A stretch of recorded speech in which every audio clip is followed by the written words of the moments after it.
Hello students, स्वागत है आपका एक बार फिर से। आज इस वीडियो में हम पाठ 8 यमराज की दिशा के कवि चंद्रकांत देवताले के जीवन परिचय और साहित्यिक परिचय के बारे में जानकारी प्राप्त करेंगे। यहाँ स्क्रीन पर जो है आपको कवि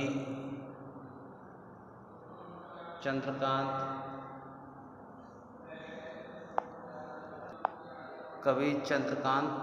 देवताले की इमेज दिखाई दे रही है।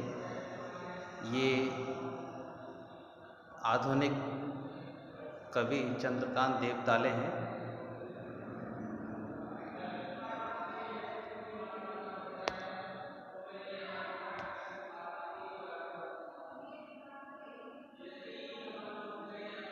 तो शुरू करते हैं कवि का जीवन परिचय। कवि चंद्रकांत देवताले का जन्म 7 नवंबर 1936 ग्राम जोलखेड़ा, जिला बैतूल, मध्य प्रदेश में हुआ था। इनकी प्रारंभिक एवं उच्च शिक्षा इंदौर, मध्य प्रदेश में ही हुई। इसके बाद इन्होंने कवि मुक्तिबोध, हिंदी के प्रसिद्ध कवि हुए हैं गजानन माधव मुक्तिबोध, पर सागर विश्वविद्यालय से पीएचडी की डिग्री प्राप्त की। ये एक बहुत बड़ी डिग्री होती है किसी भी विषय से जुड़े हुए शोधार्थी के लिए। तो इन्होंने उच्च शिक्षा प्राप्त की।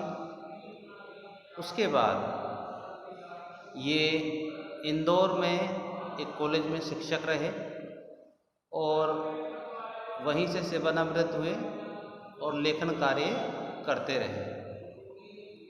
60 के दशक से इन्होंने लेखन कार्य शुरू किया, इसीलिए ये साठोत्तरी यानी 60 के दशक की जो कविताएं हैं उनके प्रमुख कवि और साहित्यकार माने जाते हैं। 14 अगस्त 2017 को इस महान कवि का निधन हो गया। साहित्यिक परिचय।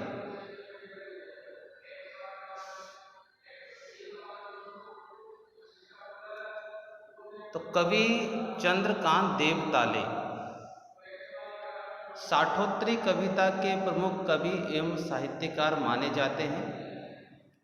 ये हिंदी और मराठी भाषा में लेखन कार्य करते थे, क्योंकि जो बैतूल जिला है वो महाराष्ट्र की सीमा से जुड़ा है। तो मराठी भाषा पर प्रेम भी इनकी कविताओं में दिखता है। इनका रचना काल आज़ाद भारत है, यानी इन्होंने आज़ाद भारत में लेखन कार्य शुरू किया। इनकी कविताओं में जूता पॉलिश करते एक लड़के से लेकर अमेरिका के राष्ट्रपति तक जगह पाते हैं। यानी इनकी कविताओं का जो विषय है वो गरीब से गरीब आदमी है और अमीर से अमीर आदमी। वे दुनिया के सबसे गरीब आदमी से लेकर बुद्ध के देश में बुश तक, जॉर्ज बुश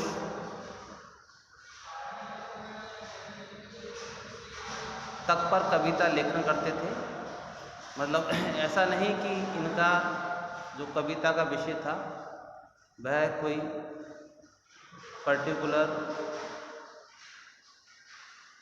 जैसे प्रकृति या फिर मध्यम वर्गीय, ऐसा नहीं। गरीब से गरीब और अमीर से अमीर व्यक्ति को इन्होंने अपनी कविताओं का माध्यम बनाया।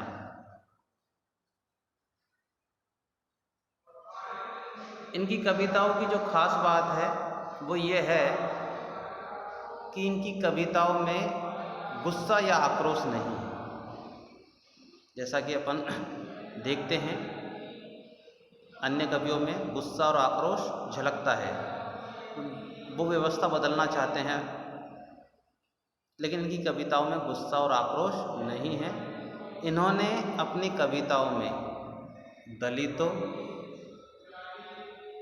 वंचितों, आदिवासियों, शोषितों को विषय बनाया है और उनके दर्द को व्यक्त किया है, यानी कि गरीब की पीड़ा को समझा है और उसे इन्होंने व्यक्त किया है। इनकी जो प्रमुख रचनाएं हैं वो निम्न प्रकार हैं। हड्डियों में छिपा ज्वर, दीवारों पर खून से लकड़बग्गा हंस रहा है, भूखंड तप रहा है। यहाँ टाइपिंग मिस्टेक हो गई है, भूखंड तप रहा है, पत्थर फेंक रहा हूँ। ये इनकी प्रमुख रचनाएं हैं, कविता संग्रह हैं। इनकी एक आलोचना है जो मुक्तिबोध के जीवन विवेक पर लिखी गई है, इसका नाम मुक्तिबोध ही है। इन्होंने मराठी भाषा के प्रमुख कवि हैं दिलीप चित्रे। दिलीप चित्रे की जो कविताएं हैं उनका मराठी में अनुवाद किया है। पिसाटी का बुरुज, पिसाटी का बुरुज नाम की है इसका इन्होंने अनुवाद किया है। ये दिलीप चित्रे की कविताएं हैं। तो ये था आधुनिक कवि चंद्रकांत देवताले का जीवन और साहित्यिक परिचय। आप सभी को अपनी कॉपी में इसी ढंग से कवि का परिचय उतारना है और इसे याद भी करना है। गृह कार्य में मैं इससे संबंधित प्रश्न दूंगा और प्रश्न आपको करने हैं। तो आज के लिए इतना ही। अगले वीडियो में इनकी जो प्रसिद्ध कविता है यमराज की दिशा, उसके बारे में विस्तार पूर्वक वाचन करेंगे और जानेंगे कि कवि ने कविता के माध्यम से क्या बात कही है, क्या समझाना चाहा है। तो मिलते हैं अगले वीडियो में यमराज की दिशा कविता के साथ। धन्यवाद।